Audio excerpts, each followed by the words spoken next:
2-1, o que você achou sobre ela, mas a minha pergunta é muito mais em relação à vaga na Libertadores, né? O São Paulo se aproximou, está a 1 ponto do G8, mas de acordo com o que a gente vem ouvindo das suas respostas ultimamente, você não está tão confiante em montar um elenco forte para eventualmente brigar por um título de Copa Libertadores da América, etc.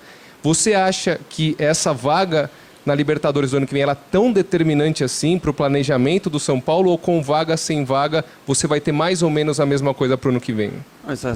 Boa noite, essa resposta eu dei no último jogo, que o planejamento seria muito parecido, independente da campanha final. Se eu almejo a vaga e quero, com certeza, eu quero chegar na posição mais alta que a gente puder chegar dentro do campeonato. São praticamente, hoje, 6 equipes do Atlético Mineiro, até um pouco para baixo da gente, aí, acho que umas 6 equipes que brigam por 2 vagas, numa pré-Libertadores. E a cada rodada nós vamos ter um novo parâmetro, Cada resultado, por exemplo, acho que tem Fortaleza e Atlético Mineiro, se eu não me engano, na próxima rodada, 4-7, 4-4. Depende do resultado, já o Atlético abre 6 pontos do Fortaleza, se o Fortaleza ganha, embola mais ainda. Então, assim, é um campeonato ainda que eu acho que a cada rodada nós vai se apresentar um cenário de ter 6 times, ou de alguém abandonar a briga para chegar em cima. Eu espero que a gente possa estar até o final. O que atrapalha a gente é o número de vitórias, que nós temos o menor número de vitórias de todos. Mas mesmo porque a gente precisa das vitórias mesmo, porque se não for com as vitórias nós não conseguiremos em pontuação chegar entre os 8. Mas nós almejamos o melhor possível de colocação, o melhor time possível para o ano que vem. E se eu almejo conquistar a Libertadores, eu almejo, mas eu sou realista. Eu vejo que hoje o São Paulo não é favorito para uma conquista de Libertadores, eu acho que vocês concordam. Agora, se a gente puder estar na Libertadores e se tornar forte desde o começo do ano para disputá-la, eu acho que é extremamente válido e é o que nós estamos buscando. Rogério, boa noite. Queria que você falasse um pouquinho, porque essa partida, São Paulo foi dominante os 90 minutos. Sim. Com tranquilidade, não deixou escapar a vitória. E o torcedor às vezes fica se perguntando por que o São Paulo não consegue jogar dessa forma, com tranquilidade, todos os jogos. Claro que cada jogo é uma demanda, é uma história, mas alguns pontos que talvez até mesmo você perceba que falta encaixar no São Paulo para que ele jogue com essa frequência. Honestamente, se você pegar todos os jogos aqui no Morumbi, em todos o São Paulo jogou dessa maneira. Talvez com exceção, por exemplo, o Corinthians, que jogou um time muito... Exceto os jogos que jogou com um time muito alternativo, e olha que hoje era um jogo com um time bem mexido, especialmente na parte defensiva, mas o São Paulo domina quase todos os jogos. Em quase todos os jogos tem um número quase que o dobro de finalizações do adversário, mesmo até contra o próprio Flamengo, por exemplo. Fora de casa eu concordo que nós não conseguimos exercer esse mesmo domínio, o que é até certo ponto natural, os times vêm mais para cima, e porque nós temos elencos e times parecidos com a grande maioria do campeonato, Então nós fazemos jogos, eu digo, você diz assim, o São Paulo é imprevisível, eu concordo, muitas pessoas falam que é meio imprevisível, o resultado do time. Mas nós não temos jogos considerados que ninguém aposta para o São Paulo para esse jogo. Mas ninguém também entrega o São Paulo em jogos grandes, como foi, por exemplo, contra o Palmeiras. Ninguém dá o São Paulo como vencido. Então é um time que compete muito. Tem dias que cria muitas oportunidades de gol e faz, como foi contra o Bragantino, como hoje fez alguns, como o Avaí fez alguns. E tem dias que cria e não faz. Mas o São Paulo ele é predominante quase sempre. Você pode olhar as estatísticas de jogo, elas dão sempre o São Paulo como time que mais controla o jogo, que mais finaliza, que tem mais cruzamentos, que tem mais escanteios, normalmente. Normalmente é assim. Agora, nem sempre o São Paulo vence, isso é uma verdade. Nós precisamos sempre de muitas chances para fazer gol, por exemplo. E você vê, hoje nós até o minuto 84, que eu olhei, estava vendo agora, minuto 39 do segundo tempo, nós concedemos poucas chances ao Juventude. Nós fomos conceder 3 ou 4 oportunidades claras de gol para o Juventude do minuto 84 em diante. Então, assim, às vezes... Pro Juventude. Estou pensando, estava falando do Juventude com o Felipe. Para o Curitiba do minuto 84 em diante.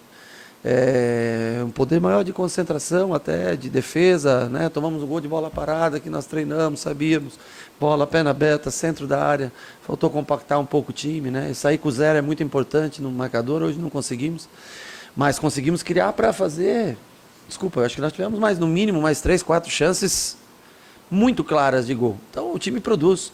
Contra o Botafogo também começou bem. Se o gramado não tivesse encharcado, nós teríamos mais ainda oportunidades do que nós tivemos. Agora, cada time apresenta um nível de competição, um estágio de competição. Uns oferecem mais oportunidades a você. Mas como controle de jogo, como é uma característica do time, né? Com raríssimas exceções, o São Paulo não controla seus jogos. Rogério, boa noite. O São Paulo é um time que corriqueiramente costuma atacar mais pela esquerda. Sim. E hoje, principalmente no primeiro tempo, a gente observou o time atacando muito mais pela direita. Sim. Então, eu creio que muito pela boa partida que o Moreira fez, então eu queria que você tecesse alguns comentários sobre a atuação dele. E outra, saber se isso foi algo programado diante do adversário de hoje ou se aconteceu naturalmente pelo bom desempenho do Moreira na partida. Quando a gente joga com linha de 3, e hoje tinha Rafinha e Léo. Rafinha e Léo, característica dos dois. Rafinha é um lateral que já não pode jogar mais como ala, porque exige muito da parte física, mas ele constrói muito bem o jogo. O Léo tem esse arranque e dá. Hoje estava mais equilibrado, com 2 jogadores à frente, Reinaldo e Moreira. O Moreira fez uma artroscopia, ficou 30 dias parado, voltou acho que faz uns 18 ou 19 dias que ele está treinando com a gente. Ele não está no ritmo de jogo, mas nós não tínhamos outra alternativa hoje ou uma improvisação, como nós fizemos no final do jogo, quando ele cansou realmente e não tinha mais o que fazer, ou a gente ia com o Marcos Guilherme, ou a gente ia com o Igor Gomes naquele momento, né? Eu treinei até com o Reinaldo invertido durante a semana para jogar e lá para trazer a bola da esquerda para dentro, né? Mas eu achei que não dava a profundidade necessária. E hoje a gente tinha Nestor de um lado, Patrick do outro. Então ficaram mais simétricos. O time ficou mais simétrico, né? Lados mais iguais e conseguiu atacar pelos 2 lados. O Moreira fechou mais do que o necessário. O Reinaldo jogou na função, que está até mais acostumado. O Moreira é mais acostumado a jogar em linha de 4, né? Defensivo. Defende bem o Moreira, não ataca tanto como o Reinaldo, como o Wellington, como o Igor Vinícius, por exemplo. E ele veio muito para dentro no primeiro tempo, tirando a amplitude de jogo, que era o que a gente tinha para fazer. E o Nestor foi cair lá fora muitas vezes para o Moreira entrar. Isso não era o que nós treinamos, tá entendendo? E nós tentamos no segundo tempo organizar, deixar o Moreira usando mais corredor, para daí Nestor, com o Luciano, que gosta de fazer a flutuação, vir ganhar essa frente à área, o Pablo armando por trás deles e defendendo para contra-ataques, com a liberdade do Rafinha jogar, com a liberdade do Léo jogar, quando um vai, o outro fica. Por isso que talvez gerou mais equilíbrio hoje. Quando joga com linha de 4, Nestor gosta de cair no corredor da esquerda, e Patrick também gosta de cair. Aliado ao Reinaldo, esse lado tem 3. E o outro lado, o Luciano gosta de flutuar, então o lado fica e dá desequilíbrio realmente, porque são 2 jogadores, Nestor e Patrick, que gostam muito de atacar a profundidade do lado esquerdo, porque eles já estão com o pé bom para chegar na área, né? E do lado de cá nós não temos tanto esse jogador que faz. No máximo nós vamos ter um Igor, um Galopo, um Alisson, quando joga, que faz. Então ficam 2 desse lado, 3 desse lado, por isso que gera mais jogo pelo lado esquerdo em linha de 4. Hoje, mais equilibrado o time. Rogério, boa noite. Eu perguntei para o Rodrigo Nestor agora na zona mista se a atuação, a vitória de hoje foi importante para iniciar um processo de selar a paz com o torcedor.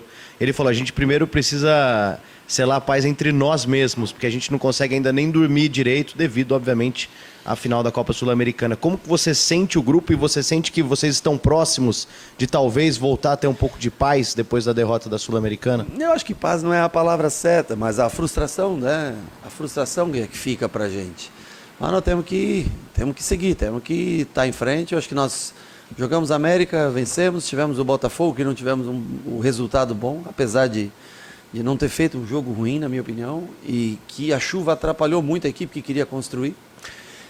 O Palmeiras, um resultado diante das circunstâncias no segundo tempo heróico, no primeiro tempo um jogo bem jogado contra o Palmeiras, com boas oportunidades de gol, nos contra-ataques, com velocidade do Igor Vinícius, com finalizações do Reinaldo, com finalização do Luciano, com finalização do Miranda, todas com chances claras de gol. E no segundo tempo, logicamente, o Palmeiras dominou o jogo, porque é assim que tinha que ser, com 1 a menos e depois com 2 a menos. Mas eu vejo o time tentando jogar bem, tentando fazer o seu melhor, tentando pressionar o adversário, tentando fazer com que os resultados aconteçam. A paz consigo mesmo, acho que ele se refere à frustração que gerou na derrota contra o Del Valle. Rogério, aqui no fundo, são 2 questões que eu queria perguntar. A primeira Dá para falar que o Patrick foi uma das melhores contratações da temporada? Ele tem números assim bem impressionantes na carreira. É a temporada de números dele, de melhores números. E o segundo tema seria sobre os 3 zagueiros. Você vai manter uma ideia de seguir ou vai depender do adversário mesmo? Eu estudo mais o adversário para formar o time, tá? Até hoje foi o dia mais incoerente, talvez, da minha parte, de fazer 3 zagueiros. Mas como é que eu vou fazer 2 zagueiros com o Luizão e Léo, cara? Nenhum dos dois sabe jogar assim, tem domínio do lado direito, né?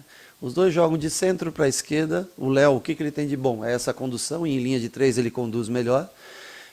O Rafa, ele gosta mais, eu acho que ele se sente mais confortável em jogar como terceiro zagueiro hoje do que praticamente como um lateral.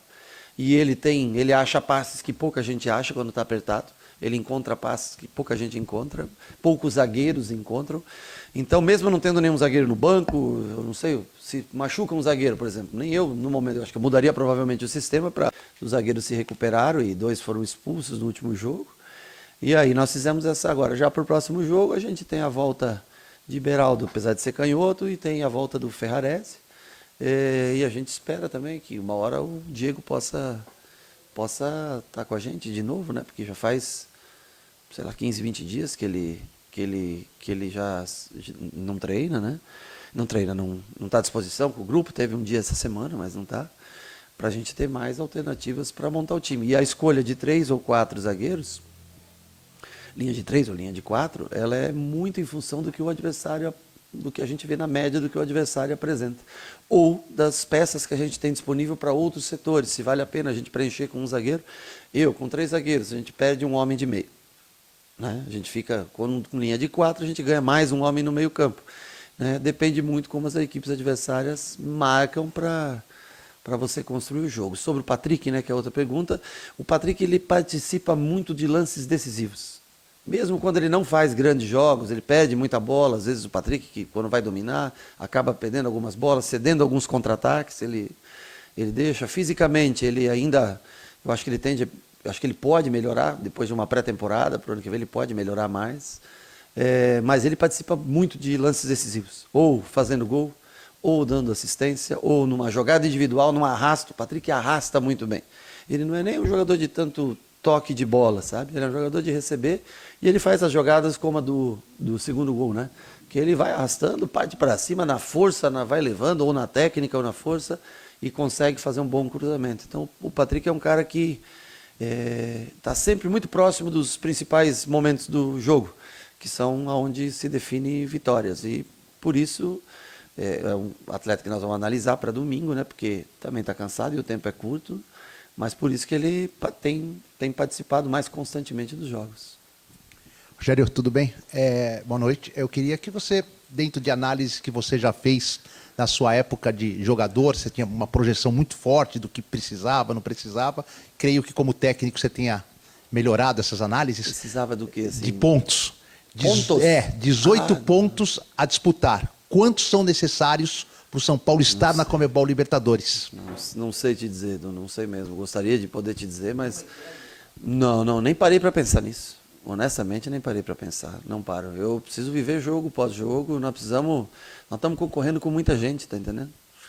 Pouca vaga, muito universitário para pouca vaga na faculdade. Então, nós precisamos ganhar. Nós precisamos tentar a vitória no domingo. Se a vitória vier no domingo, nós vamos fazer novamente uma análise, mas impossível prever quando se tem tanta gente disputando essa mesma vaga, né? Não posso prever, nós temos que tentar fazer o máximo dos 18 que nós pudermos, não é nem pela pontuação que a gente precisa, é por nós mesmos, precisar o maior número de vitórias que a gente puder ter até o final do campeonato nesses últimos 6 jogos.